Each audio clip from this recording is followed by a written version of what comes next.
Paz do Senhor Jesus, meus irmãos. Amém. Vamos dar início à nossa aula essa noite, dando sequência ao nosso estudo dos livros proféticos, profetas maiores. Vamos orar. Querido Deus, eterno Pai, nesta noite louvamos, bendizemos e exaltamos o Teu nome. Agradecemos mais uma vez por alcançarmos do Senhor a bênção, o privilégio de estar na Tua casa, poder estudar e aprender junto dos Teus filhos a Tua santa palavra. Cremos que o Senhor tem coisas extraordinárias reservadas para nós nessa noite, de grande aprendizado, de grande valia para a nossa vida espiritual, para o nosso ministério. Abençoe cada aluno, dá-nos uma aula edificante para a glória e honra do Teu nome, rogamos no nome de Jesus. Amém. Glória a Deus. Baixa um pouquinho, né, por favor. Irmãos, para que nós nos lembremos de onde paramos na semana passada, dê uma olhada aí na página de número 10. Página de número 10, você vai encontrar aí a divisão que nós fizemos, um esboço de todo o livro de Isaías. Estamos estudando o livro do profeta Isaías, e aí tem a letra A, B, C, D. Lembrando que da letra A até a letra E é a primeira parte do livro que trata da seção condenatória, ou seja, são os 39 primeiros capítulos que trazem uma mensagem de condenação à nação em virtude da sua pecaminosidade. Lembrando até, fizemos o paralelo, o profeta Isaías como sendo uma mini Bíblia e os 39 primeiros capítulos sendo análogos aos 39 livros que compõem o Antigo Testamento, cuja mensagem gira basicamente em torno de apontamento de falhas, condenação à nação em virtude da sua idolatria, quebra de aliança, a não obediência à lei de Deus. E os 27 capítulos finais de Isaías, portanto, do 40 ao 66, tal qual os 27 livros que compõem o Novo Testamento, trazem uma mensagem de esperança, de consolo, de restauração, de uma nova chance. E aí nós vimos na semana passada a sessão condenatória, que é a primeira sessão. Aqui está a sessão 2. Dentro da sessão condenatória, a letra A, nós vimos as profecias referentes a Judá e Jerusalém, que vão do capítulo 1 ao 12. A letra B, profecias de juízo sobre as nações, capítulo 13 ao 23. Letra C, profecia de juízos mundiais, terminando na redenção de Israel, capítulos 24 a 27. Letra D, profecias de juízo e misericórdia, capítulos 28 ao 35. Letra E, invasão e libertação de Judá, aquele parênteses que trata da biografia, vamos dizer, de Ezequias, a investida dos assírios, a libertação pelo anjo que o Senhor enviou para matar a 185 mil soldados assírios e dar ali um grande livramento. Depois Ezequias adoece, o profeta Isaías vai lá e ordena que ele ponha a casa em ordem, pois haveria de morrer. Ezequias ora a Deus, Deus lhe acrescenta mais 15 anos. Nesse interim nasce Manassés, que aos 12 anos vai ascender ao reinado e provavelmente, lembrando, segundo a tradição, Manassés é o responsável pela morte truculenta do profeta Isaías, que, repito, segundo a tradição, foi cerrado ao meio. E aí então chegamos à segunda parte, que é a sessão consolatória. Agora já avance aí à página 17, por favor. chegamos à sessão consolatória, a segunda parte do livro. Então, do capítulo 40 até o capítulo 66. A sessão que traz uma mensagem de consolo, de restauração, de esperança, etc. A primeira parte dessa grande sessão é a libertação do cativeiro por Ciro, capítulo 40 ao 48. Então, observe aí na página 17, libertação do cativeiro por Ciro.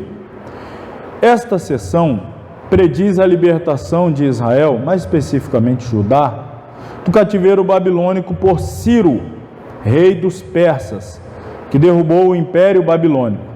A gente pode observar isso também lendo Esdras, capítulo 1, versículo 4. O pensamento principal destes capítulos é a grandeza de Jeová em contraste com os deuses das nações. Nós vamos observar muito isso lendo os capítulos 40 a 48. Claro, lembrando, nós temos seguido um formato, um modelo de apreciação do conteúdo, onde não nos é possível comentar todo ele, mas a gente elege uma parte específica para nos aprofundar um pouco mais e, obviamente, esta parte específica, ela nos serve de norte para que a gente entenda como fazer a exegese e a interpretação do todo daquele conteúdo. Mas observaremos, lendo, agora me refiro a você, leitor, leitor, estudante da Bíblia, que esses capítulos, eles falam bastante em contraste em relação ao único e verdadeiro Deus, o Senhor nosso Deus, Jeová, e os falsos deuses das nações. Por diversas vezes Deus vai se colocar em comparação, revelando seus feitos e questionando que outros, entre aspas, deuses, teriam tido a condição de realizar o que ele realizou. E um ponto fundamental que Deus vai falar bastante aqui, por intermédio do profeta Isaías, e nós vamos observar, é a capacidade de manifestar a sua onisciência. Que é isso? Isso significa que Deus sabe de todas as coisas e sabe de forma antecipada, sabe de tudo plenamente e antecipadamente. E é justamente por essa razão que ele vai falar de eventos futuros como se fossem eventos passados. E aí o povo fica meio sem saber, perdido, porque Deus está falando de coisas que aconteceriam 1,5 século depois, 2 séculos depois, mas ele já está perguntando: que Deus, dentre todas as nações, tem a capacidade de predizer eventos com tamanha riqueza de detalhes e garantir que a sua palavra não cairá por terra e tudo acontecerá exatamente como foi dito. A gente vai observar isso. Então, segue-se aí um breve sumário desse conteúdo.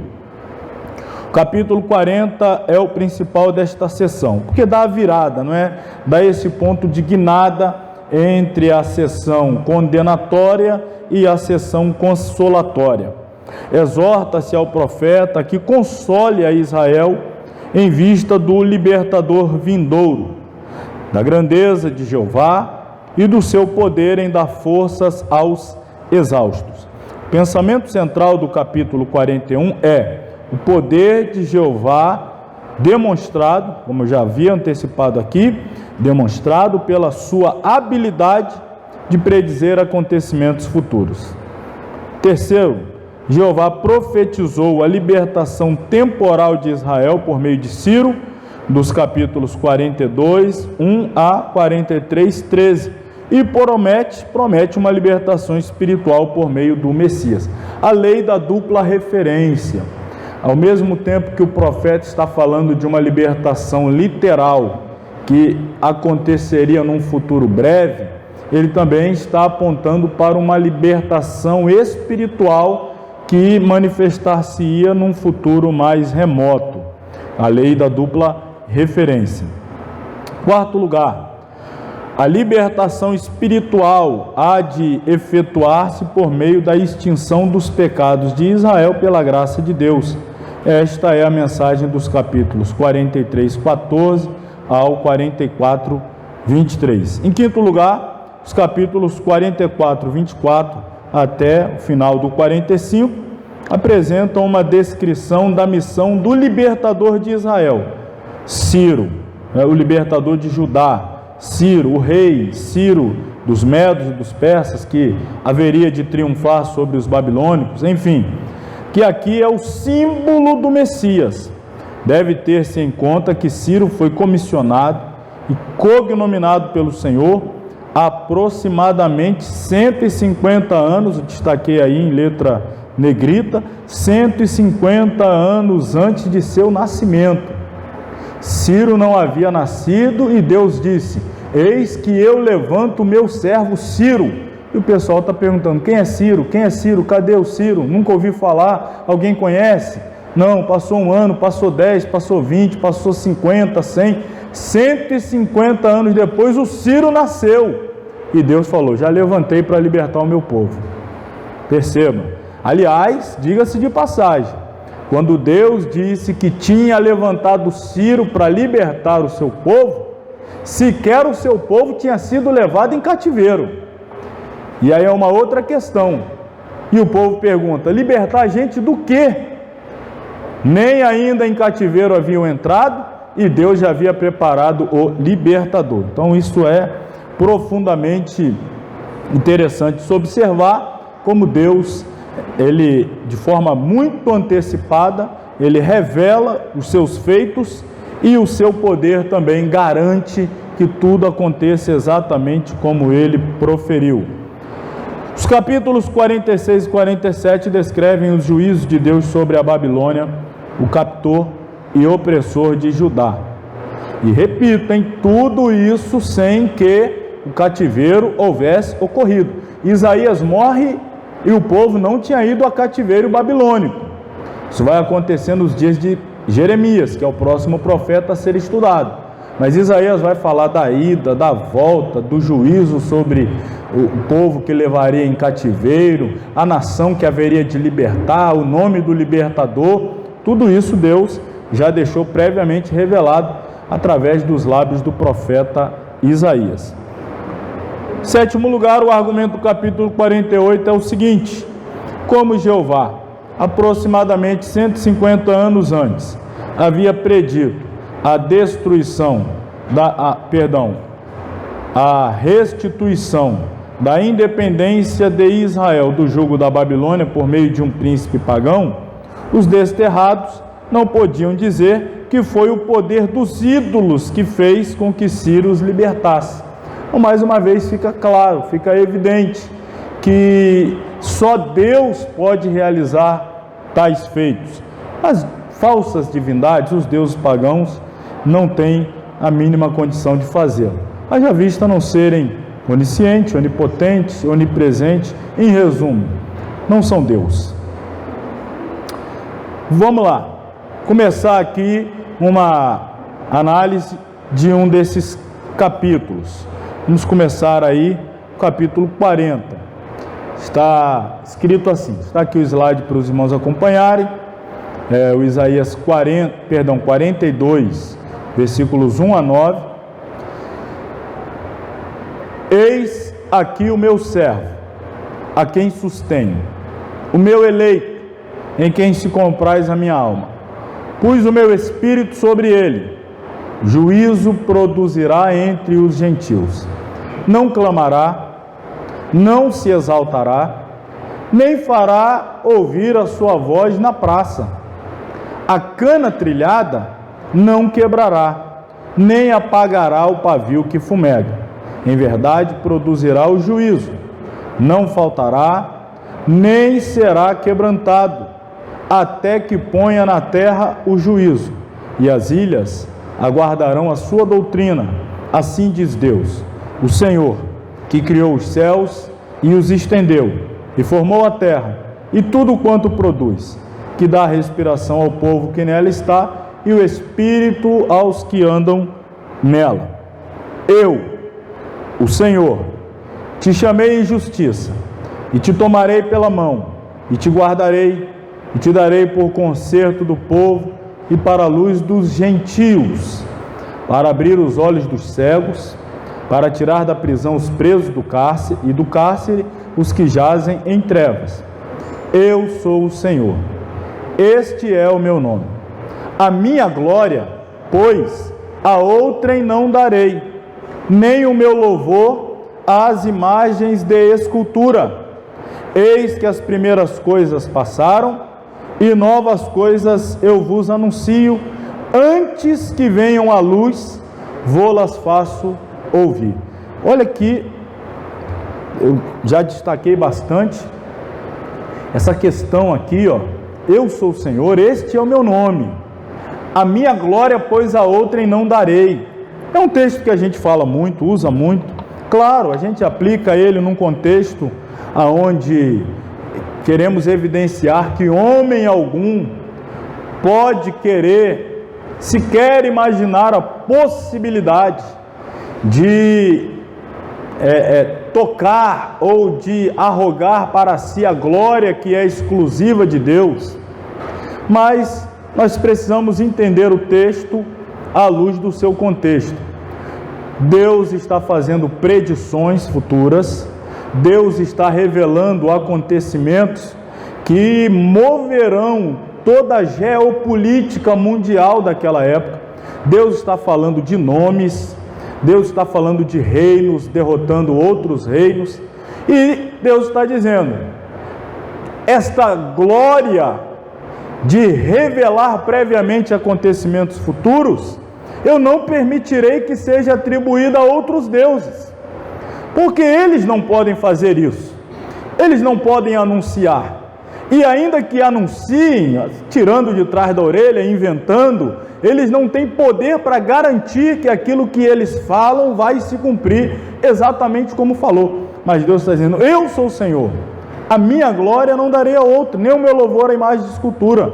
As primeiras coisas passaram, e eu estou anunciando coisas novas, antes que elas venham à luz, antes que elas aconteçam.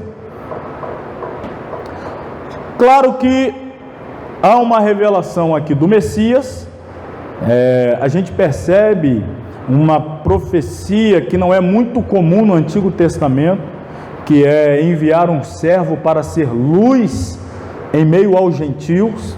Isso sempre soou muito estranho para o povo da promessa, descendência de Abraão, alguém que vai ser luz para os gentios, mas aqui está sendo feita esta promessa, é claro, já está apontando para um momento em que o Messias incluiria dentro do plano eterno de Deus, não apenas a descendência de Abraão, mas também os gentios por intermédio da igreja. Então Isaías 42, 1 a 7 é a primeira de 4 referências que é chamado de cânticos do servo sofredor. Está falando de Jesus como servo, a sua vinda como servo, para se entregar, para morrer, para nos redimir. Obviamente, então, esta alusão é o servo de Deus, o Messias, o Senhor Jesus. Nesses poemas é descrito o servo como um profeta eleito e chamado pelo Senhor, cheio do seu espírito e enviado para cumprir uma missão em benefício, olha aí, não apenas de Israel, mas também de todas as nações. Repito, isto não era algo comum nos lábios dos profetas. Profetizar alguém que fosse enviado por Deus para abençoar nações além da nação de Israel.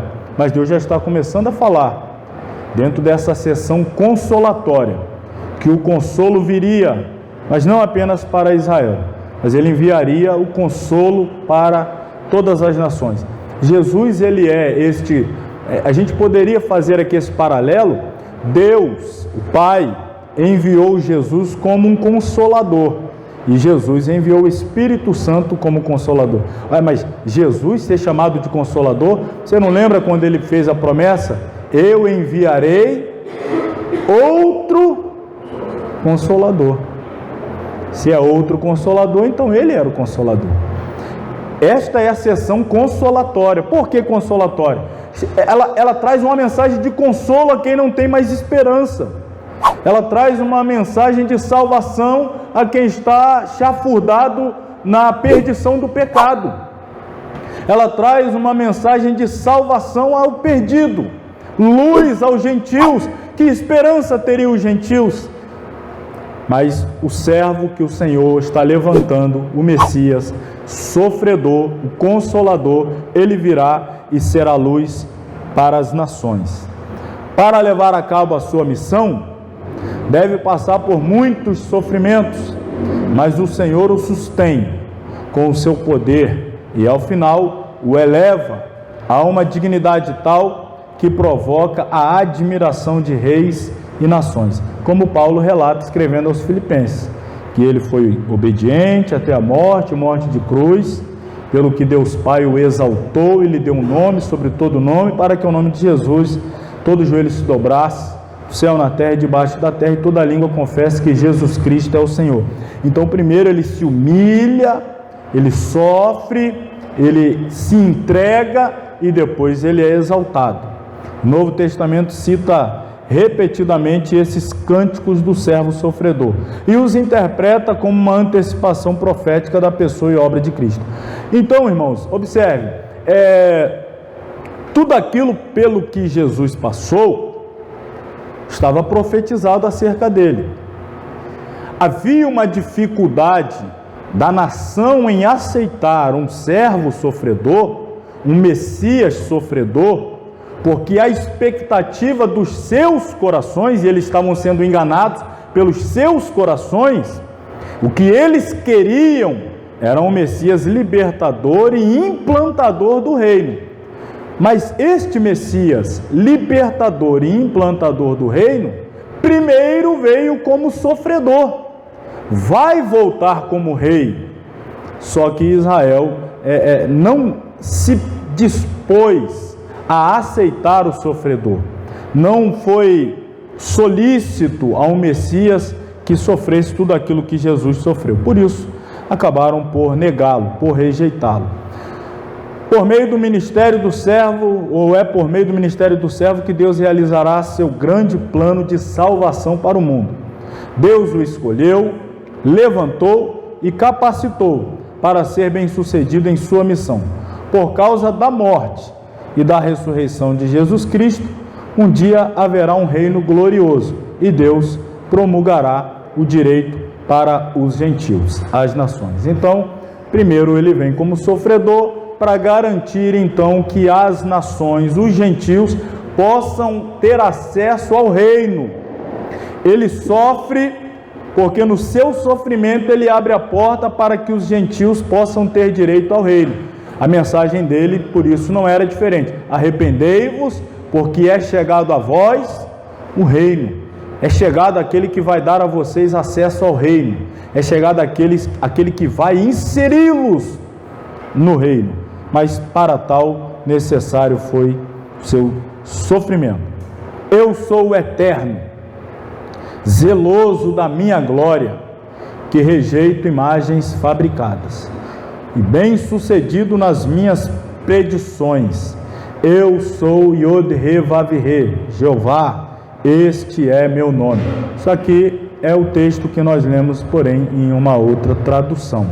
Eu sou o Senhor, não reparto a minha glória com imagens de esculturas, porque só Ele é capaz de fazer predições e garantir que elas aconteçam. Quando ele diz eu sou, o seu nome aqui é tetragrama, ele está dizendo eu sou autoexistente, eu sou eterno, eu sou autossuficiente, eu sou independente, eu sou onipotente, eu vivo e sou doador da vida, cuja glória não pode ser compartilhada com deuses, impostores, que são mera vaidade e futilidade. Minhas predições passadas se cumpriram, e agora falo de coisas novas antes que venham à luz. Ele falou de coisas passadas e elas cumpriram, e ele está falando de coisas futuras e garantirá que elas também se cumprirão. Então, como eu disse, esta primeira sessão, ela trabalha de forma enfática a revelação do servo sofredor, que é a mensagem de consolo, mas ela enfatiza também a divindade única e exclusiva de Deus em relação a todo aquele paganismo que infelizmente imperava naquela região. A segunda parte da sessão consolatória, para todos os irmãos que estão chegando e nos acompanhando, página 18, a letra G agora, fala da redenção pelo sofrimento e sacrifício. Tudo isso dentro de uma perspectiva de mensagem consolatória. Essa mensagem de consolo para mim, para você, implica no sacrifício dele. Eu posso, porque Jesus sofreu e morreu por mim.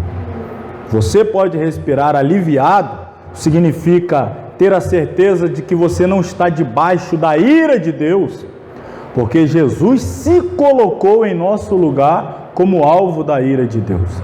Então a nossa redenção, e isto é uma mensagem de consolo para nós, isto é uma mensagem de esperança, uma mensagem de alegria, mas esta mensagem, ela é fruto, ela é resultado do sofrimento, do sacrifício, da entrega do sofredor. E aí o capítulo 55 de Isaías, aliás, antes ainda, deixa eu fazer aqui, vamos olhar a página 18, o capítulo 49 ao 57. Estes capítulos descrevem o autor da redenção espiritual de Israel, o servo de Jeová. O tema principal é redenção por meio do sofrimento. Segue-se aí um breve resumo desses capítulos, 49 ao 57. No 49, nós temos o ministério do Messias, o servo de Jeová.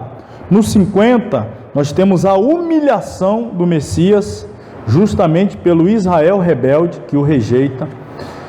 Os capítulos 51 até o 52, 12, encorajamento do remanescente fiel de Israel a que confia em Deus, para resgate do seu longo desterro babilônico e de sua dispersão atual. Aí o capítulo 52, 13 até todo o capítulo 53 ainda fala da rejeição, humilhação, morte, ressurreição e glorificação do Messias. Quem não muito costumeiramente lemos o capítulo 53, principalmente em cultos de ceia, para relembrar o que Isaías descreve com 700 anos de antecedência. Olha, o que Isaías escreve parece alguém que está ao pé da cruz, registrando tudo o que está vendo, mas ele escreveu 700 anos antes, e ele vai falar do corpo desfigurado, ferido, açoitado, cuspido, humilhado. Tudo isso ele vai narrar 700 anos antes, mas os detalhes são tão precisos que parece terem sido escritos por alguém que estava ali, acompanhando em loco tudo aquilo que com Jesus aconteceu. O capítulo 54 vai tratar do arrependimento de Israel pela rejeição do Messias. E aí então temos na sequência a sua restauração.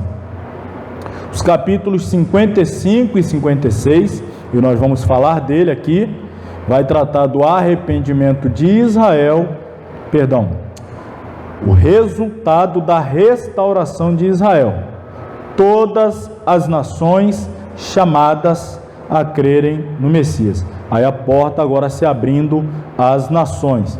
Finalmente, o capítulo 57 traz promessas consoladoras ao remanescente fiel em Israel e denúncias dos ímpios da nação.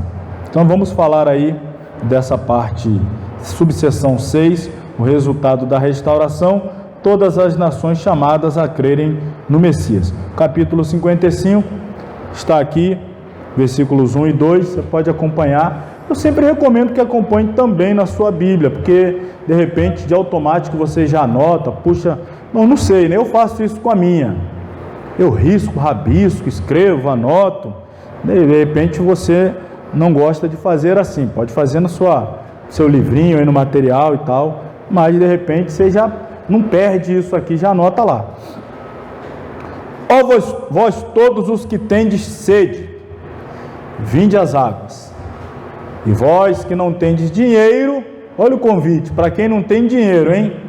Você não tem dinheiro? Não, não. Então vinde e comprai. Não, mas eu não tenho dinheiro. Vinde e comprai, sim. Vinde e comprai sem dinheiro, sem preço, vinho e leite.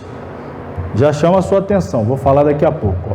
Vinde as águas, vinho e leite. Por que gastais o dinheiro naquilo que não é pão? E o produto do vosso trabalho naquilo que não pode satisfazer? Ouvi-me atentamente e comei o que é bom, e a vossa alma se deleite com a gordura. Aqui temos o convite universal para a bênção divina, a salvação. Em primeiro lugar, a provisão de Deus é livre. Como assim? Aí os paradoxos que eu destaquei. Descrevem alguém que compra sem ter dinheiro, ou compra sem preço. Aquele que busca humildemente vem com auto-renúncia dizendo: nada em minhas mãos trago, simplesmente em tua cruz me agarro. Por que eu posso comprar sem ter dinheiro? Porque alguém pagou. Alguém já pagou. Está falando, vem aí comprar a salvação. Mas como é que eu posso comprar a minha salvação? Salvação não tem preço. Na verdade, tem um preço. Foi pago. Não por você, não por mim, mas foi pago. Quando a gente fala assim, a salvação não tem preço, não tem para mim, mas alguém pagou esse preço. E esse que pagou está dizendo, agora você pode vir comprar sem dinheiro, não precisa, já está pago. Vinde comprar sem dinheiro, sem preço. Mas aí, você tem que estar agarrado aqui, ó, na cruz. Convite gracioso diz: ó vós todos, são iguais às palavras lá de João 3,16, todo aquele, anunciadas, século mais tarde. A água, na profecia de Isaías, sempre é um símbolo da presença do Espírito Santo no mundo.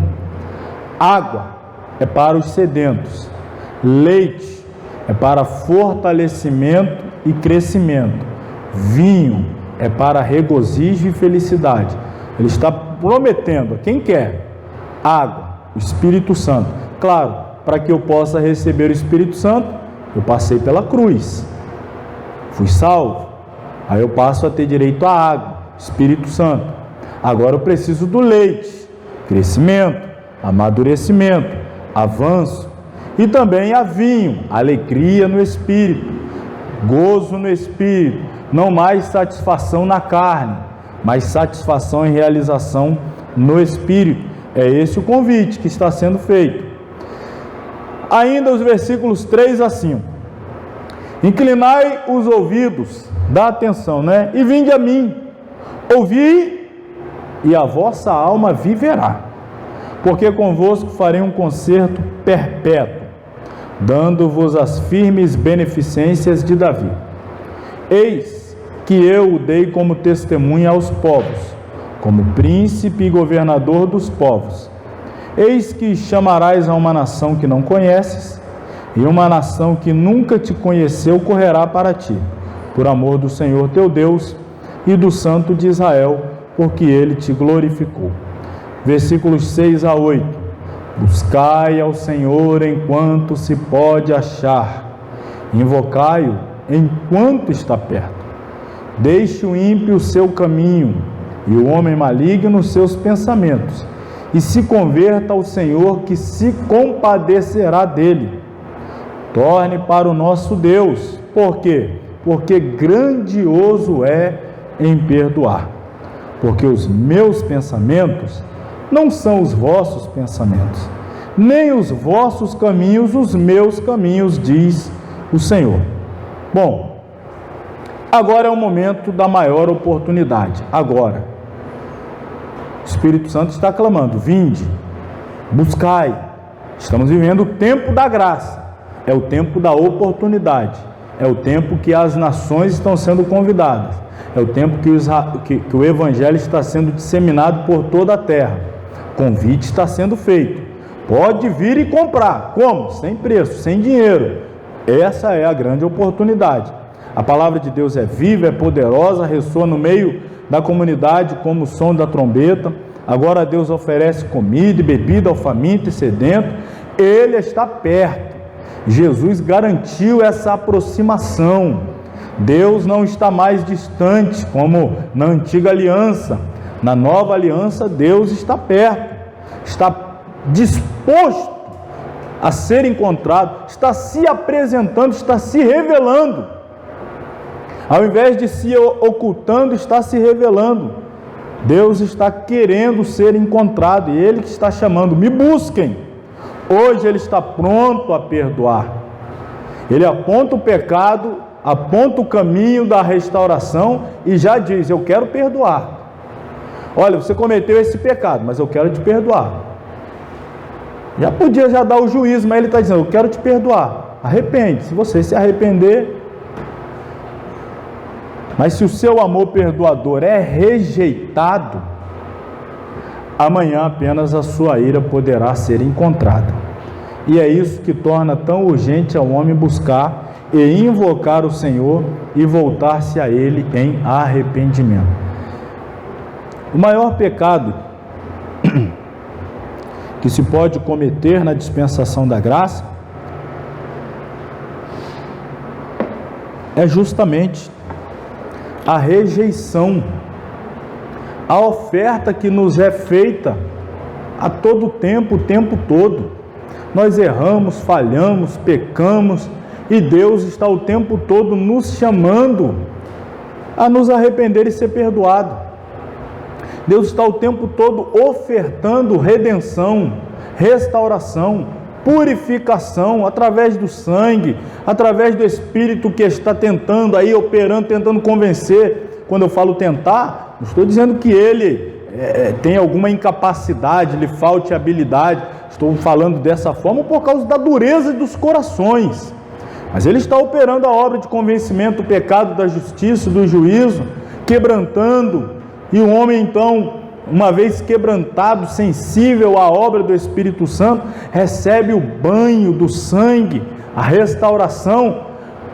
Por isso, volto ao que eu estava dizendo: o maior pecado que pode ser cometido é rejeitar todas essas oportunidades, é rejeitar todas essas bênçãos que nos está sendo oferecida. Deus está dizendo: me busquem enquanto pode achar. Me invoque enquanto eu estou perto. Deixe o ímpio o seu caminho. Olha aí. Isto é, o que significa deixar o ímpio o caminho? Conversão.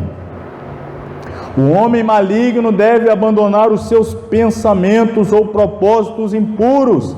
Isto é, purificação. Deus está chamando.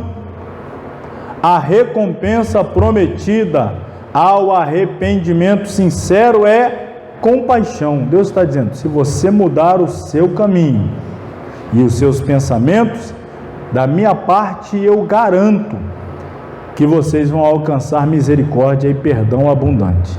Alguém que vem a Deus com uma atitude de arrependimento sincero, pode estar certo de que será completamente restaurado. Perdão e limpeza são obras completas que Deus está oferecendo sem preço, de graça a todos. Ele está chamando. Então, não recusemos este presente maravilhoso.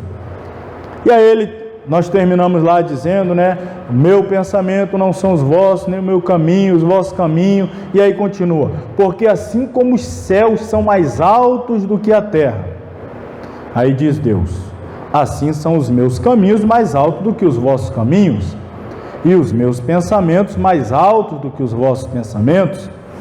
Porque assim como descem a chuva e a neve dos céus, e para lá não tornam, mas regam a terra e a fazem produzir e brotar, dá semente ao semeador e pão ao que come, assim será a palavra que sair da minha boca. Ela não voltará para mim vazia, antes fará o que me apraz e prosperará naquilo para que a enviei.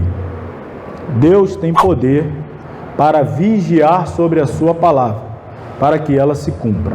Então ele, como a gente veio mostrando, Ele é poderoso para anunciar previamente, ele é poderoso para garantir que tudo que ele disse se cumprirá cabalmente, exatamente como ele disse. Nunca se anuncia, e aí para nós agora, pregadores, porta-vozes de Deus, devemos ter essa convicção: nunca se anuncia a palavra de Deus em vão. Ela sempre dará fruto, mais cedo ou mais tarde.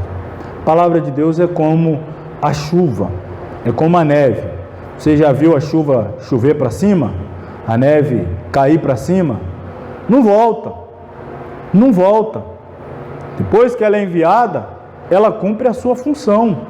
Rega a terra, prepara o caminho para a semente ser lançada e poder dar fruto. Assim é a palavra de Deus. Ela foi lançada, ela não vai voltar vazia. Bem-aventurado aquele cujas ações, pensamentos e atitudes são dirigidos inteiramente pela palavra de Deus e pela oração. A palavra divina alcança seu propósito. Portanto, todo pregador da palavra precisa estar em plena comunhão com Deus para que sua mensagem, nossa mensagem seja assim diz o Senhor. E aí, é claro, preciso ressalvar: Deus tem compromisso com a palavra que Ele envia, não com a que eu invento. Ele tem compromisso com a palavra que Ele manda, não com a que eu quero para animar o povo. Começar, irmão, eu profetizo aqui, essa semana você vai ter uma surpresa, eu profetizo. Quem recebe, levanta a mão. Eu profetizo, essa semana, né? E aí passa a semana, vai botar a culpa em Deus? Ainda tem quem vai botar a culpa em Deus. É um tal de eu profetizo, aí, agora, só quem querer, pega aí, só quem querer. Eu profetizo que, aí eu vejo pregador que numa mensagem ele profetiza 15, 20 coisas. Não acontece absolutamente nenhuma. Deus tem compromisso com a irresponsabilidade de quem só quer agitar a massa, arrancar um glória a Deus e aleluia, fazer com que as pessoas saiam mais confortáveis do culto. Deus tem lá compromisso com esse tipo de pregador? Não. Agora, se a palavra vir de Deus, pode ser a mais absurda profecia, do ponto de vista humano. Se veio de Deus, irmão, pode ter certeza, Ele vai mover céu, Ele vai mover terra, Ele vai fazer o cabeça para baixo, mas se foi Ele que falou, vai acontecer, exatamente como Ele disse. Eu gosto de tomar como exemplo, quando Deus profetizou, quando Deus falou, deu ao profeta a ordem de profetizar que o nascimento do seu filho se daria em Belém. E Maria está grávida lá no norte, na região de Nazaré. E aí Deus faz com que o imperador de Roma estabeleça em todo o Império Romano um censo, e nesse censo, não é igual o do IBGE, que o recenseador vai lá na porta da sua casa. Ele diz, não, cada um é que vai sair da sua casa e vai lá na sua cidade natal. Aí faz o José sair lá de Nazaré e lá em Belém. Quando chegou em Belém, aí Jesus nasceu. Teve que fazer o imperador liberar um decreto que moveu o Império Romano todinho para tirar o José de Nazaré e levar em Belém para a palavra dele cumprir. Quando é Deus que fala, cumpre, ele tem compromisso. Quando é o profetinha de Araque aí o problema é dele. Que a palavra que o pregador anuncia ou pronuncia seja a própria palavra de Deus. Seu cumprimento não se questiona, porque o que Deus diz produz uma energia doadora de vida e frutificação. Então, aqui está. Para a gente fechar o profeta Isaías e fazer aí um breve intervalo, voltarmos falando de Jeremias, página 19, nós temos aí a seção H, que é a última, dentro da seção consolatória, a subseção H, ela vai dos capítulos 58 ao 66. Esses capítulos, eles descrevem o maravilhoso reino que Jesus Cristo instituirá quando voltar para reinar sobre a terra. Então, o que nós temos nesta sessão são detalhamentos do milênio. E nós já falamos bastante sobre o milênio em outras disciplinas, especialmente em escatologia, e aí para nós remirmos o tempo, eu não vou pegar nenhum trecho aqui, porque a gente usou bastante eles lá em escatologia para falar do milênio, mas eu vou fazer aqui uma leitura para a gente pontuar, pincelar aqui alguns detalhes. Então, o que nós vemos? No capítulo 60, estou aí na página 19, vai ser anunciado o arvorecer glorioso.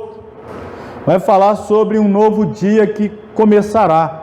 Aqui já é uma mensagem messiânica milenial, apontando para o reino milenial, para o governo de Cristo sobre a terra. Na época de Isaías, os judeus estavam nas trevas. Durante a tribulação, quando a nação sofrerá nas mãos do anticristo e das nações gentias, estarão muito mais. Não obstante, com o retorno de Cristo, acabarão as trevas. O próprio Senhor aparecerá para os judeus, e aí diz Zacarias, olharão para aquele a quem traspassaram, nesse dia em que Cristo reinar sobre o trono de Davi, e a igreja reinar com ele, e Israel compartilhará a glória dele. Hoje, as nações estão contra Jerusalém, o centro da oposição mundial. Contudo, no dia em que Cristo restaurar a glória de Israel, os gentios se curvarão em paz. Então, o milênio aponta para a restauração nacional. É a resposta à pergunta dos discípulos no dia da ascensão: quando restaurarás tu o reino a Israel? Jesus diz: não vos compete saber. Mas ele não disse que não ia acontecer, só disse que não era para ficar preocupado com esse tempo. Esse tempo é justamente o milênio. Ou melhor, será no milênio. Lá teremos bênçãos abundantes. A nação será reconstruída e as portas nunca se fecharão. Por causa do perigo, o reino milenar será um tempo de paz e de prosperidade para todo mundo. Será um novo dia para a humanidade quando o sol da justiça, Jesus Cristo, retornar. Não devemos aplicar essa promessa aos cristãos de hoje, espiritualizando-as ou transformando-as em símbolos. Elas se cumprirão, literalmente, na terra de Israel, quando Jesus vier de novo. Nós, os cristãos do Novo Testamento, esperamos a resplandecente estrela da manhã, pois Cristo retornará nos ares para a sua igreja e nos levará para o céu antes do julgamento cair sobre a terra. Somos pré-tribulacionistas, pré-milenistas, acreditamos que Jesus virá antes do milênio, arrebatará a igreja antes da tribulação e depois voltará com a igreja para estabelecer o seu reino. E Isaías vai falar sobre isso, vai dar detalhes do reino milenial. Capítulos 61 e 62 vai tratar de forma simbólica, alegórica, um casamento jubiloso. E aqui, lembrando, tem a ver com Israel. Então nós vamos voltar à analogia Jeová e Israel. Ah, mas e a igreja? A igreja foi arrebatada. Estou falando do milênio. Aí já é quando Deus vai restaurar o reino a Israel. No Monte Sinai, Israel casou-se com Jeová, quando ele deu-lhe a lei. No entanto, a nação infiel foi atrás dos deuses das outras nações. Guarda bem isso aí. A nação foi infiel, foi atrás dos deuses das outras nações. Isso aqui é uma mensagem espiritual, adultério espiritual. A nação está casada com Jeová. Quando começa a adorar Baal, Astarote, Milcom, Azera e por aí vai, está cometendo um adultério espiritual. Está trocando o Deus com quem se casou por falsos deuses. Está se prostituindo espiritualmente falando. Quero que você guarde, nós vamos entrar mais nesse detalhe aí no livro do profeta Jeremias. E aí qual foi o resultado? A nação ficou em cativeiro por causa de seu adultério espiritual. Mas mesmo isso não a livrou do pecado. Hoje, Israel é uma noiva desamparada. Contudo, quando Cristo retornar e a nação for purificada, ela casará de novo com Jeová. Na verdade, é a restauração da aliança, é a restauração do matrimônio. Isaías 62, versículo 4, promete que ela não será mais desamparada ou desolada, antes será chamada: o meu prazer está nela. Lembre-se, isto não é para a igreja, a noiva de Cristo, mas para Israel, a esposa de Jeová. Os capítulos 63 e 64 falam da vitória justa. Isaías 63, 1 a 6, retrata Cristo como um guerreiro manchado de sangue, que retorna após sua vitória sobre as nações na batalha de Armagedon. Faz-se uma alegoria dessa vitória com o homem que pisa a uva no lagar. O primeiro milagre de Cristo na terra foi transformar água em vinho. Sua última vitória antes de estabelecer seu reino na terra será pisar uva no lagar, que na verdade pisar o lagar da sua ira. É a destruição dos povos que estarão aliados ao anticristo na subida contra Jerusalém. E aí, os últimos 2 capítulos de Isaías, mais uma vez, retratam esse nascimento maravilhoso, renascimento, restauração de Israel no milênio. Isaías 65, 18 a 25, descreve as bênçãos que o reino terá quando Jerusalém se tornar o centro da terra. A vida será longa, a morte não será destruída até depois do reino milenar, quando Satanás por fim for julgado. O povo trabalhará em paz e com alegria e verá o fruto do seu trabalho. Como esse dia será glorioso! Em 66, 7 a 9, temos o nascimento milagroso da nova nação. Em 14 de maio de 1948, nasceu o Israel político. No entanto, essa é uma nação incrédula. O Israel de justiça nascerá quando Jesus Cristo voltar e esse povo o vir e crer nele. Falando aí, claro, da sua volta gloriosa para o estabelecimento do milênio. Dessa forma, a gente termina o livro do profeta Isaías.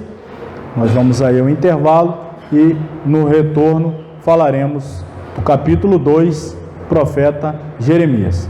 Não esquece aí, estou apresentando aqui meu livro que tinha acabado e eu peguei mais algumas pouquíssimas cópias que me foram enviadas da primeira tiragem que eu fiz e esgotou-se rápido, mas eu recebi mais algumas pouquíssimas. Estou apresentando aqui uma igreja divorciada do Calvário. Quem tiver interesse aí, estou à disposição para atendê-los também no intervalo, tá bom? Vamos aí ao intervalo, a gente volta já já para falar do profeta Jeremias. Pois bem, vamos retornar falando aí na página 22, a partir de agora, capítulo 2, profeta Jeremias. Acompanhe aí, por favor, no seu material, página 22, Jeremias. Jeremias profetizou durante o reinado dos últimos reis de Judá. São eles Josias, Jeoacás, Jeoaquim, Joaquim, pode confundir aí, Jeoaquim, Joaquim e Zedequias. Josias de 640 a 609, Jeoacás ficou poucos meses em 609, Jeoaquim de 609 a 598, seu filho Joaquim de 598 a 597 e Zedequias, que era o irmão de Jeoaquim, 597 a 586. O reino de Judá terminou no exílio da maior parte de seu povo para a Babilônia, especialmente como resultado de 2 invasões pelo rei Nabucodonosor, 597 e 586. Embora as primeiras deportações já tivessem ocorrido em 605. O reino do norte, aliás, Deixa eu até explicar isso daqui. Houveram 3 invasões babilônicas em Judá. Estamos falando de Judá. Israel, Reino do Norte, já havia caído em 722 para a Síria, que depois intentou invadir Judá, mas Deus deu o livramento, na época do rei Ezequias. E então Nabucodonosor invade pela primeira vez Judá em 606, 605, mais ou menos. Mas ele não entra ainda em conflito de guerra, batalha, mas ele leva alguns cativos para a Babilônia, pessoas da nobreza, da realeza. Dentre estes são levados para a Babilônia Daniel, Misael, Ananias, Azarias. Passado aproximadamente 10 anos, temos a segunda invasão babilônica ao território de Judá, aí já em 597. Aí já há uma batalha, já há uma derrota que os judeus sofrem diante de Babilônia, mas ainda não é a destruição da cidade. Mas os babilônicos impõem aos judeus se tornarem seus vassalos. O que é isso? Eles passam a ser um reino que tem que pagar pesados tributos à Babilônia. E ainda assim ele leva alguns cativos nessa segunda deportação. Nesta segunda, 597, é levado para a Babilônia Ezequiel, que vai ficar do lado de fora dos muros da cidade de Babilônia. Porque Babilônia, além de ser um império, tinha como capital a cidade de mesmo nome, que era a cidade cercada por muros. Mas o império era enorme. E aí Ezequiel não fica dentro da cidade. Quem está dentro da cidade é Daniel. Ezequiel é levado e ele fica no entorno, às margens do rio Quebar, que era um rio que margeava a cidade de Babilônia pelo lado de fora, mas estava dentro do grande império.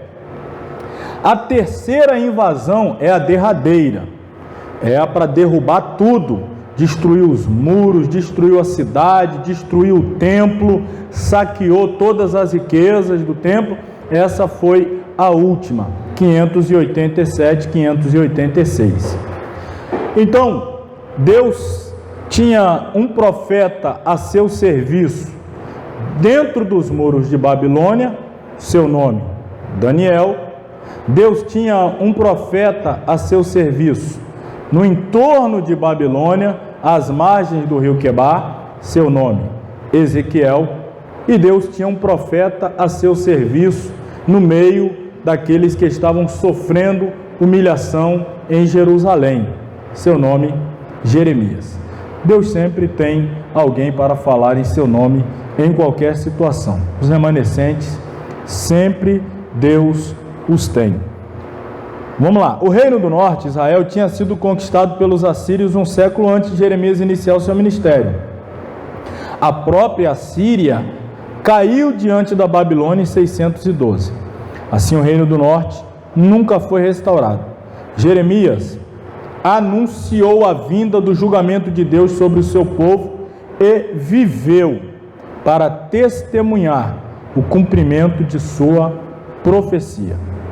O profeta Jeremias era também sacerdote, originário da cidade sacerdotal de Anatote, situada no território de Benjamim, sendo uma figura solitária devido à sua mensagem impopular. Jeremias foi por Deus proibido de casar, como sinal da iminente cessação da vida normal em seu país. Jeremias também se viu em oposição às autoridades da nação e a todas as classes de pessoa. Em consequência disso, por várias vezes sua vida correu sério risco. Olha, Deus foi taxativo com Jeremias.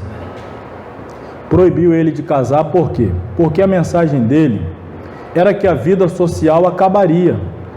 Não valia a pena ter família, planos para o futuro, porque o juízo de Deus viria. E aí Deus disse ao profeta que seria incoerente ele profetizar a cessação da vida social e ele construiu uma vida social. Então Deus não o permitiu que se casasse. Por essa razão ele é tido como um profeta solitário. Ele teve opositores da mais alta classe social, reis, sumos sacerdotes, príncipes. O povo era opositor ferrenho, capitães de exército, líderes, do exército, todos se opunham a Jeremias. No final, Jeremias, não deveria usar a expressão só, porque não é pouco, mas Jeremias só tinha Deus. No caso, ele tinha tudo, porque todos estavam de um lado e Jeremias estava do outro lado com Deus. No caso, Jeremias era a maioria, porque ele estava com Deus, mas ele estava contra toda a nação e sofreu muito por isso. Segundo o historiador Joséfo, por mais verdadeiras que fossem as profecias de Jeremias, entretanto, ninguém acreditava nelas. Na verdade, percebe-se pela leitura e estudo que não é que não acreditavam, não queriam acreditar. Ficava com aquela, não era o que queriam ouvir. Tinha profetas que profetizavam outras coisas que eles preferiam acreditar e não queriam acreditar em Jeremias. Mas o tempo foi passando e deixando claro que Jeremias o tempo todo estava falando a verdade. Mas ainda assim, o povo não queria acreditar. Não somente o povo a desprezava, como também os grandes zombavam delas. Ficavam de tal modo enraivecidos pelo fato de ele só predizer desgraças e o denunciaram ao rei, pedindo que o mandasse matar. A mensagem de Jeremias o colocava no centro dos acontecimentos políticos. Ele foi perseguido, especialmente pelo rei Zedequias, foi o último, por causa dos seus comentários quanto ao provável resultado do ataque final dos exércitos babilônicos que se aproximavam. Politicamente, este foi um período turbulento, pois o Egito e a Babilônia disputavam a região. Por diversas vezes, Jeremias profetizou uma vitória babilônica, proclamando que o Senhor estava usando Nabucodonosor como seu chicote para chicotear a nação. E o povo não queria aceitar isso. Jeremias falando, olha, Nabucodonosor está sendo um servo nas mãos de Deus para chicotear a nação de Judá, que tem sido por tanto tempo infiel. E o povo, não, que história é essa? Deus contra nós e ao lado da Babilônia? Só pode ser coisa de falso profeta. Mas não era. Quando Jerusalém caiu em poder da Babilônia, o comandante dos babilônios recebeu, olha que coisa extraordinária, quando chegarmos lá eu vou contar mais detalhes desse episódio, mas quando Jerusalém caiu em poder da Babilônia, o comandante dos babilônios recebeu do próprio Nabucodonosor a missão especial de cuidar do profeta, cuja fama havia se espalhado até o centro do império. Sabe quem acreditava em Jeremias e o tratou bem? Nabucodonosor. Disse ao chefe do exército, que tem um nome tão bonito quanto o dele, o Nebuzaradã. Não sei qual que vocês preferiram aí, mas disse a ele, quando você entrar na cidade, destruir tudo, e você puser os olhos em Jeremias, não lhe faça mal algum. Olha só a ordem de Nabucodonosor, não toque um fio de cabelo dele. Pergunte a ele o que ele quer. Se ele falar que quer ficar na cidade, deixa ele na cidade. Se ele falar que ele quer vir para a Babilônia, traga-o. Que ele que manda. Foi Nabucodonosor falando. A gente vai falar isso melhor quando chegar lá. E os próprios compatriotas dele o maltratavam. A gente vai entender a realidade espiritual por trás de tudo isso aí. Então aqui está a sua época. Seu chamado é datado de 626 a.C. O ministério dele durou até pouco antes da queda de Jerusalém. Então olha aí, aproximadamente 4 décadas. Irmão, você já pensou que são 40 anos só profetizando ruína, destruição, morte, e o povo pegando e levando ele para a cova, para a cisterna, para a prisão, e aquela coisa toda, e solitário? Pois essa foi a vida de Jeremias. Segue aí uma cronologia. Em 626 ele é chamado por Deus. Nessa época Judá está pagando tributo à Assíria, que era a potência dominante da época, mas já estava entrando em declínio. Em 612 Nínive, que é a capital da Assíria, cai, ela é saqueada. Em 609 o rei Josias é morto, ou seja, quando Jeremias é chamado, quem estava no trono era Josias, que era um rei bom. Então as coisas começaram pelo menos bem para Jeremias. Ele estava iniciando seu ministério debaixo da liderança real de um rei que estava promovendo algumas reformas espirituais e religiosas, mas ele logo morre num combate em Meguido, lutando contra o faraó Neco do Egito, que estava lutando contra a Assíria. E ainda em 609 Jeoacás reina em Judá por 3 meses, antes de ser deposto por Neco e acorrentado, conduzido ao Egito. De 609 a 598, Jeoaquim reina em Judá como um vassalo, já expliquei, tinha que pagar tributos. Em 605 temos a famosa batalha de Carquemes, onde Nabucodonosor derrotou as forças egípcias. Ele invade a Palestina, leva reféns judeus para a Babilônia, inclusive aí Daniel. Você vê que a guerra não era ali, mas ele passa pelo território e leva alguns em deportação. Joaquim abandona a suzerania do Egito e agora passa a pagar tributo à Babilônia. Em 601, Joaquim alia-se novamente ao Egito, a despeito das advertências de Jeremias para que não fizesse aliança com o Egito. E aí nós temos então em 597 a segunda invasão de Nabucodonosor, aí a morte de Joaquim. Nabucodonosor sitia Jerusalém, deporta Joaquim, substituindo-o por Zedequias. E aí finalmente em 586 Nabucodonosor volta a ocupar Jerusalém, porque Zedequias mais uma vez entra em negociação para se aliar com o Egito e tentar lutar contra a Babilônia. E Gedalias é indicado governador de Judá, depois é assassinado e Jeremias é levado involuntariamente para o Egito. E aí tem mais uma curiosidade: possivelmente Jeremias tenha morrido no Egito. Ele foi praticamente sequestrado, levado para o Egito sequestrado. Sei que parece absurdo, mas está na Bíblia, tá? A gente vai ler quando chegar lá. Que isso, nunca ouvi falar disso. Já havia sequestro naquela época? Havia, e isso aconteceu. Provavelmente, não damos aqui total segurança, mas provavelmente Jeremias morreu no Egito, para onde ele foi involuntariamente levado. Falar um pouco sobre ele aí. Aliás, essa aqui é até a capa de um filme, Jeremias, que eu recomendo, tá? Assistir esse filme aí. Tá aí o nome dele: Yermiá, ou Yermiahu, Jeremias, que significa o Senhor lança, o Senhor arremessa. Jeremias é aquele que está sendo lançado por Deus às nações como profeta. Eu te dei as nações. Ele foi lançado por Deus como seu profeta. Deixa aqui o tema do livro.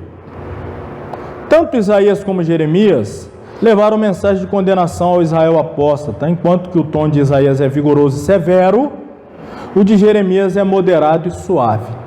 O primeiro leva uma expressão da ira de Jeová contra o pecado de Israel. O último leva uma expressão de seu pesar por causa dele. Ao repreender Israel, Isaías imergiu sua pena no fogo. E Jeremias aonde? nas lágrimas. Isaías, depois de denunciar a iniquidade de Israel, prorrompe em êxtases de alegria ao ver a antecipação da independência vindoura, a mensagem de esperança, consolo. Jeremias teve um vislumbre do mesmo acontecimento feliz, mas esse vislumbre não foi suficiente para enxugar-lhe as lágrimas ou dissipar a névoa de seu pesar pelo pecado de Israel. Por causa deste último fato, Jeremias é conhecido como o profeta das lágrimas, o profeta chorão. O que abaixo se segue servirá como tema de seu livro. Então o tema é esse: o amor imutável de Jeová ao seu povo apóstata e sua tristeza por causa da condição deste. O que Jeremias vai apresentar, ele aponta os pecados da nação, como Isaías faz. Ele denuncia os erros da nação, como Isaías faz. Ele aponta todas as falhas, as calamidades, mas Jeremias, parece que ele está muito próximo do coração de Deus, e não apenas dos lábios que estão liberando a sentença dura, mas Jeremias está conectado ao coração e sentindo como o coração de Deus está pesaroso, está entristecido com toda aquela situação. Não era a vontade de Deus ter que castigar o seu próprio povo, a sua esposa Israel. Então, Jeremias está mais conectado ao coração de Deus e sente essa mesma dor. É mais ou menos como Oséias, que a gente ainda vai estudar, que Deus permitiu a Oséias passar exatamente pelo que Deus passava, para que Oséias pudesse sentir exatamente o que Deus sentia. Jeremias, ele vai nessa linha sentimental, de sentir a dor no coração de Deus pelo pecado do povo. O conteúdo do livro nós dividimos aí em 6 partes, por causa da... E Jeremias, ele tem uma peculiaridade, ele não segue ordem cronológica. Por isso que é importante a gente saber a ordem dos reis que estão reinando. Porque uma hora você está lá, por exemplo, só chutando aqui, não é com exatidão, só para que a gente tenha uma noção. Mais ou menos ele está lá no capítulo 12, e aí ele fala uma profecia nos tempos de Zedequias, que é lá no final. Aí de repente você chega no capítulo 25, ele está falando uma profecia do tempo de Josias, que já é lá no começo da sua chamada. Então ele não segue ordem cronológica.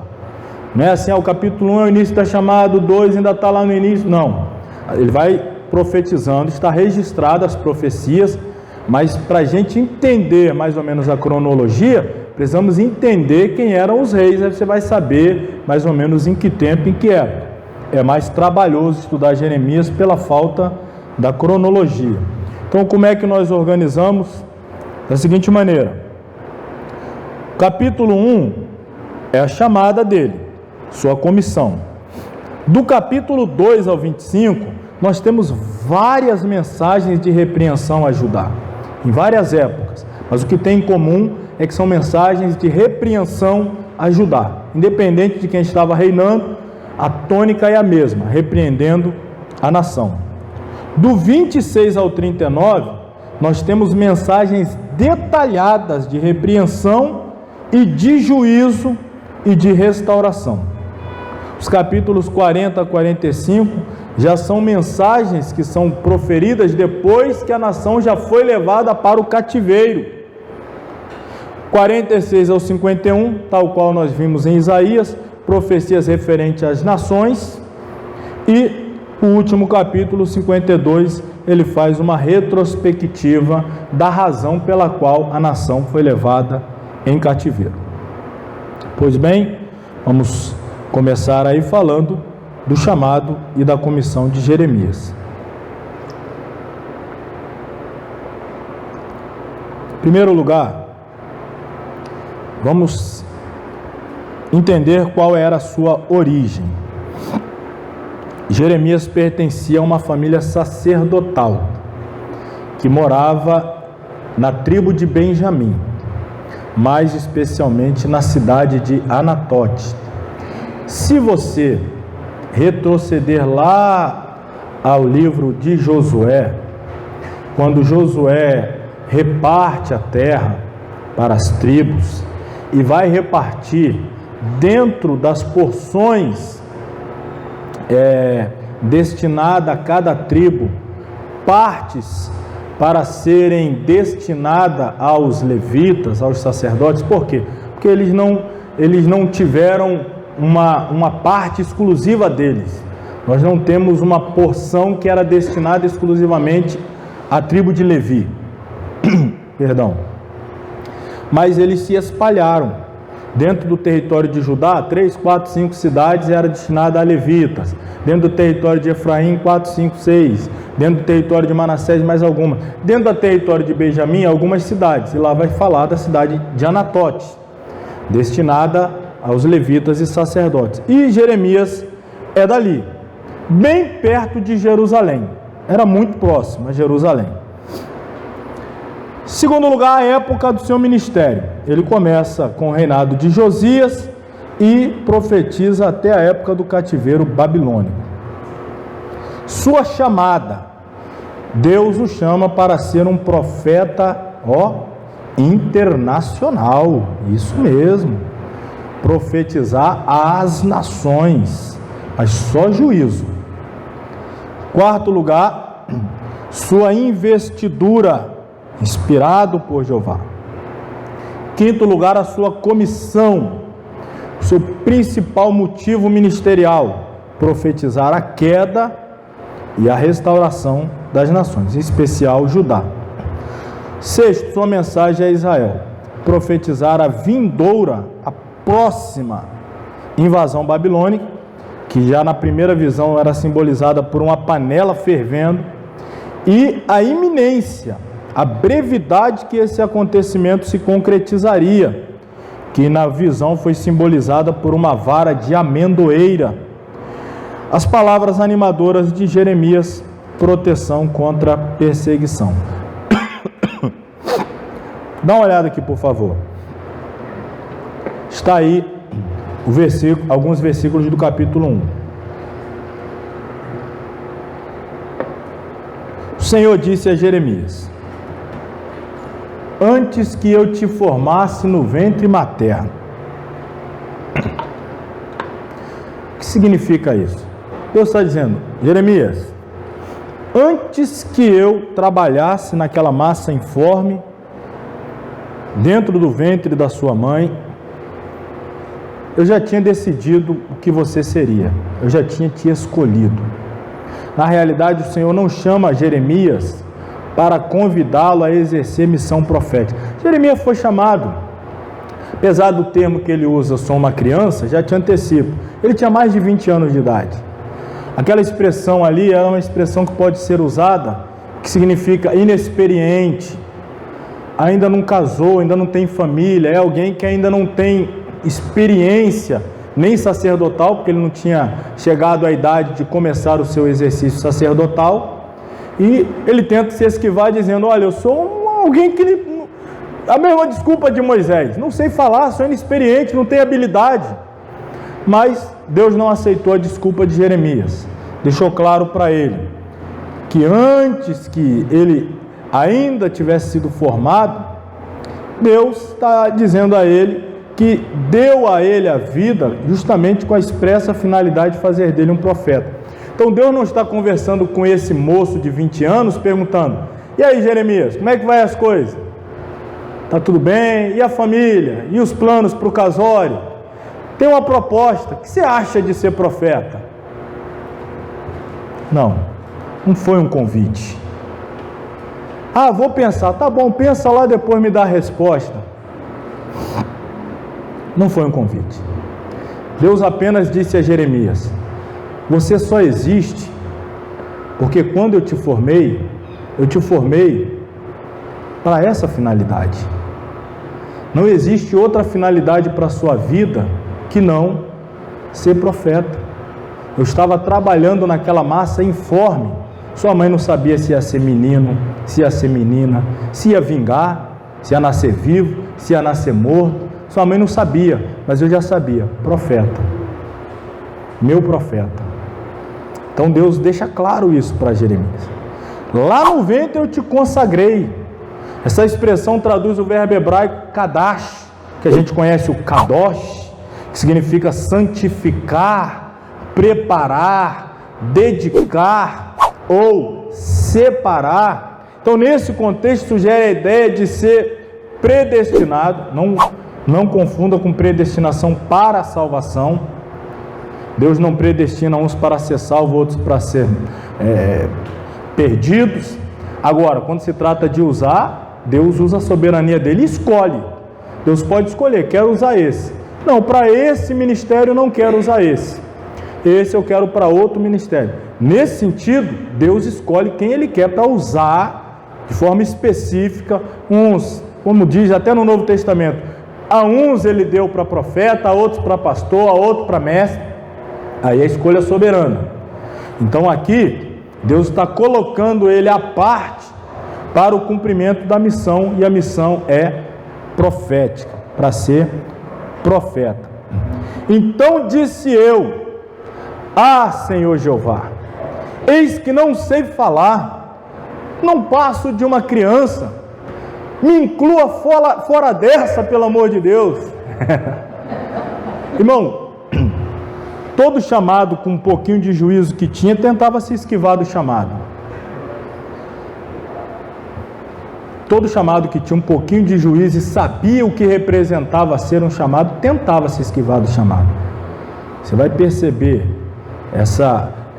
essa manifestação da natureza humana dos chamados. Eles sabiam que não estavam sendo chamados para um parque de diversões, para uma brincadeira. Estavam sendo chamados mesmo para estar na linha de frente de guerra, para estar no flanco inicial de batalhas ferrenhas. Estavam sendo chamados para fazer parte da tropa de elite de Jeová. Vocês só vão naquelas batalhas brutas mesmo, braba, não é da batida, não, é para pegar lá em cima do morro, no quartel-general do inimigo. É a tropa de choque. Eram os profetas, só coisa pesada. Criança em hebraico, como eu tinha dito, narrar, pode significar qualquer pessoa, desde 3 meses até 40 anos de idade. Jeremias tinha aproximadamente 24, quando iniciou seu ministério. Essa mesma expressão lá na Septuaginta, lá está traduzido por sou demasiadamente novo. O que ele está dizendo, eu sou inexperiente, estou começando a minha vida agora, e o Senhor já está querendo botar um ponto final, no sentido de que os planos dele se acabam todos ali, os projetos dele se acabam todos ali. Qual projeto? Ser sacerdote quando atingisse os 30, esquece. Casar, esquece. Ter filho, esquece. Os planos dele se acabam ali.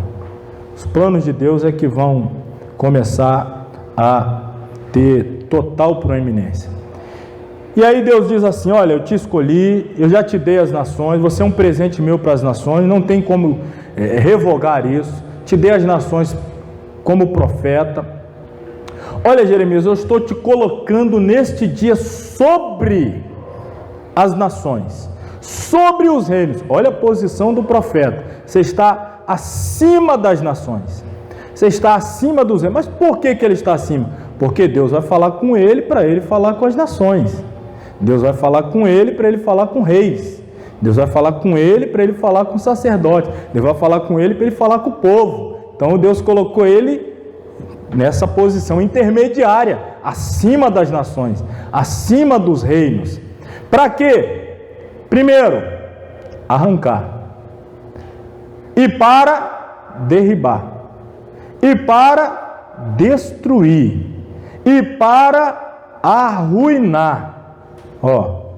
E também edificar e plantar. Você percebe aqui que a missão é sextupla, não é? Jeremias, eu te coloquei, você é meu arrancador, derribador, destruidor, arruinador, mas de vez em quando eu vou te usar para edificar e plantar alguma coisa também.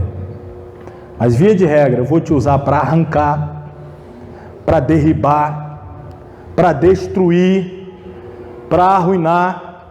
Jeremias é o cidadão que a festa está boa, todo mundo está rindo, está alegre, aí o Jeremias chega, chegou o estraga prazer. Chegou aquele que arruina o ambiente. É o Jeremias. Ele chega, muda o assunto. Chegou Jeremias. É o Jeremias. Jeremias, a gente vai falar bastante dele, ainda hoje um pouquinho e semana que vem. Então esses verbos especificam a missão que Jeremias deverá cumprir. A desproporção entre os 4 primeiros, que são de caráter negativo, e os últimos, que tem um conteúdo positivo, dá a entender que a missão constituirá principalmente em anunciar o juízo de Deus sobre o povo pecador, mas a sua mensagem trará também anúncio de salvação. Então, basicamente, Jeremias é aquele que traz uma mensagem de ruína. Deus vai derrubar esse reino, Deus vai arrancar esse rei, Deus vai destruir esse sistema. E aí, aqueles que estavam em proeminência não gostavam de ouvir essas mensagens. Ele chegava para o rei e falou: olha, rei, seus dias estão contados, Deus vai te tirar daí, arrancar daí. Eu te coloquei para arrancar. Olha, Deus vai destruir a nação. Meu Deus, te coloquei para destruir. Deus vai arruinar o templo. Sim, o templo vai ficar em ruínas. E os utensílios sagrados vão ser todos capturados. Deus vai mandar tudo embora daqui. O que acontecia? Quando o povo, por exemplo,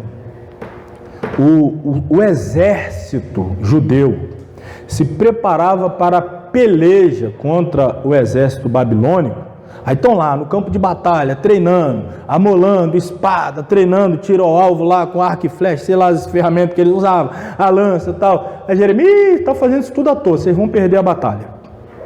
Aí os generais, os capitães, chegavam no rei e pediam a cabeça dele. Falaram: olha, ele está tirando o ânimo do povo.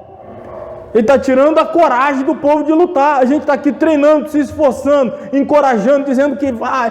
E aí os outros falsos profetas diziam: olha, Deus vai dar vitória, Deus vai entrar nesse negócio. Essa peleja não é vossa, é do Senhor. Veio de um grande livramento. A Jeremias: tudo mentira, vocês vão morrer tudo na batalha. Aí os generais falavam: olha, rei, ou o senhor dá um jeito de calar a boca desse profeta, ou vai começar o povo a desertar. O povo está abandonando, o soldado está abandonando o exército. Jeremias foi colocado sempre com uma mensagem contrária às mensagens de ânimo, de autoajuda, de vitória, mas era a mensagem de Deus, era a verdade, e o tempo mostrou isso. Ainda veio a palavra do Senhor dizendo: que é que vê, Jeremias? Primeira coisa, vamos ver se você está bom de visão, se está calibrada a sua visão. Jeremias olhou e disse: eu estou vendo uma vara de amendoeira. Antes ele tinha visto uma panela fervendo, virada, e aquele caldo entornando, não é? Virada do norte, vindo aquele caldo em direção ao sul. Aí Deus: é isso mesmo, está vindo, derramando de lá minha ira do norte vindo. É da Babilônia descendo em direção a Judá. Já entornei o caldo, já está indo. Ei, quando é que vai chegar aqui? O que você está vendo ainda? Estou vendo uma vara de amendoeira. Viste bem, eu velo sobre a minha palavra para a cumprir.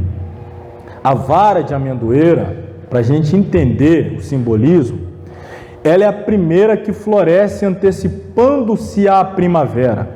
E por isso, em hebraico, a palavra shaked, que está, significa vigilante. Do mesmo modo, o Senhor vela ou está atento. Olha, o mesmo radical, shoked, para que a sua palavra não deixe de cumprir-se.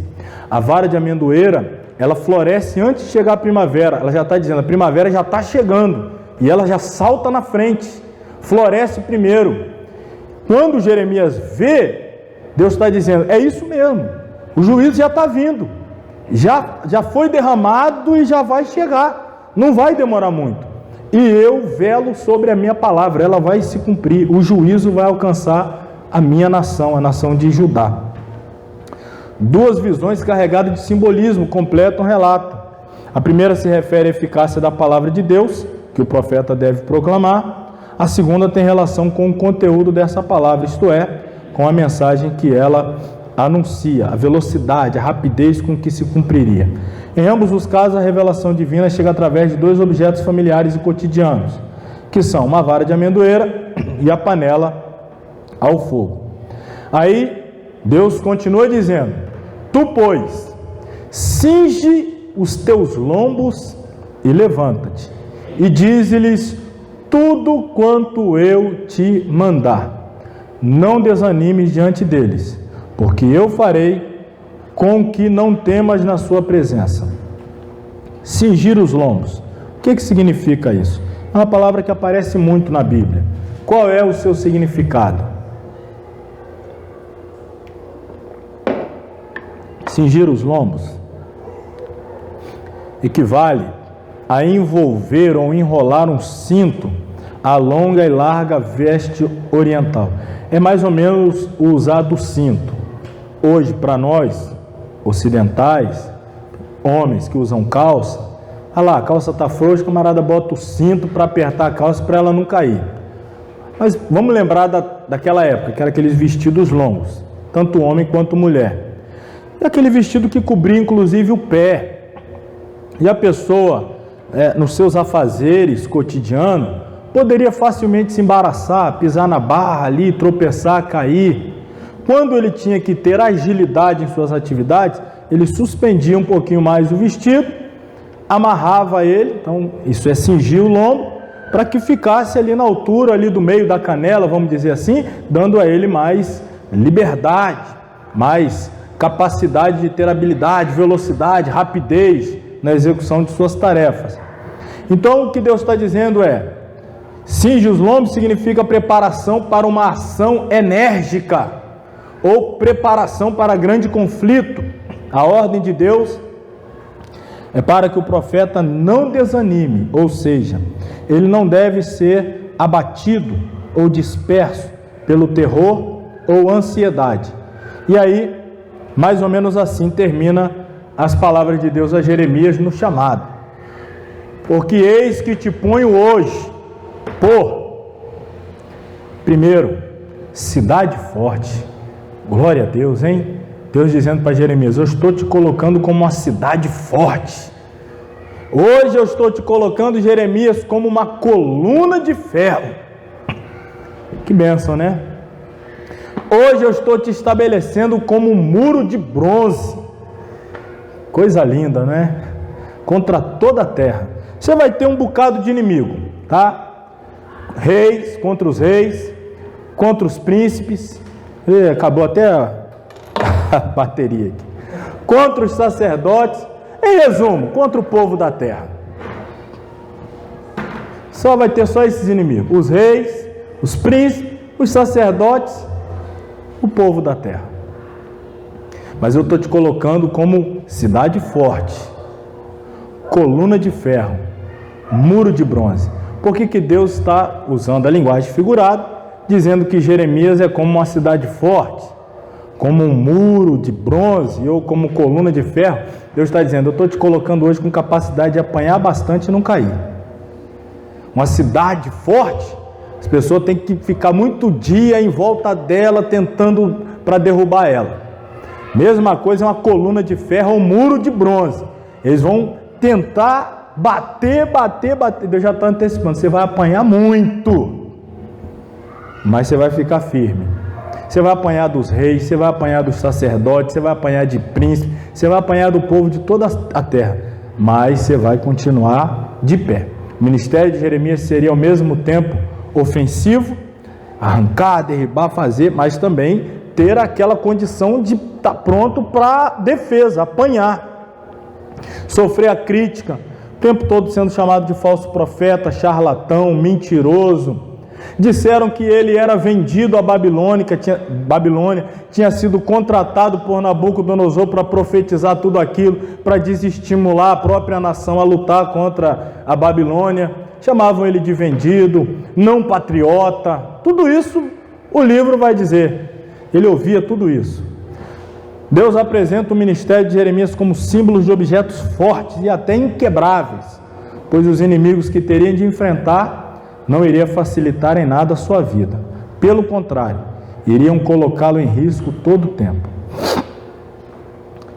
Resumindo aí o capítulo, para a gente encerrar, este capítulo nos ensina que é a vocação de Deus que forma um profeta e não a educação humana. Você acha que se não fosse Deus ele aguentaria o ministério? Se não tivesse sido chamado por Deus, ele teria ido até o fim no seu ministério?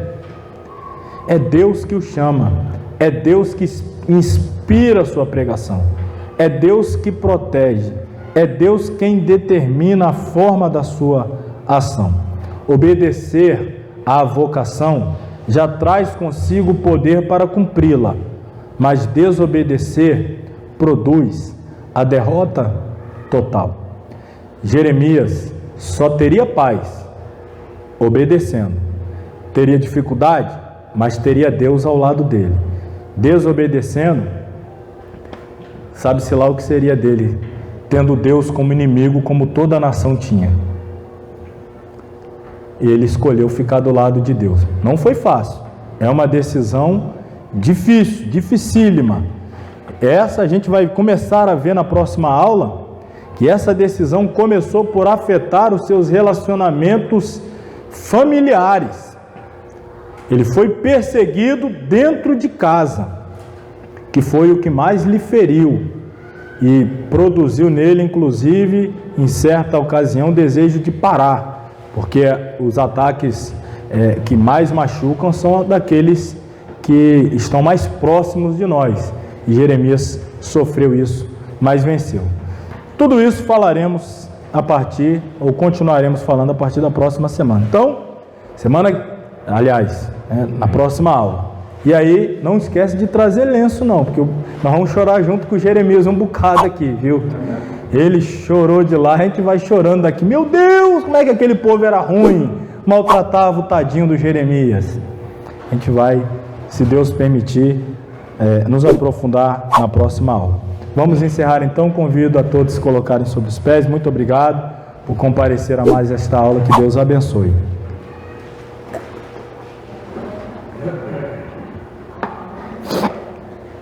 Soberano Deus, eterno Pai, te louvamos na aula deste dia, mais uma vez, pela tua bênção, pela inspiração do teu Espírito, pela edificação a cada um de nós produzida. Ó Deus, eu quero também neste momento apresentar a Ti em oração a vida da irmã Aline, que foi nos aqui solicitado, levantar um clamor em prol da vida da Tua serva, e nós aqui o fazemos, pedimos que o Senhor vá de encontro a ela, dando-lhe saúde plena, restauração total, para a glória do Teu nome. Abençoe Teu povo que aqui está, leva-nos em paz aos nossos lares, dê-nos um fim de semana abençoado em Tua presença. Nós pedimos a Ti, em nome de Jesus, que o amor de Deus, a graça do Senhor Jesus Cristo, a comunhão e a consolação do Espírito Santo, seja com todos que amam e aguardam a volta de Jesus. Todos digam amém. Amém. Deus abençoe a todos, no nome de Jesus.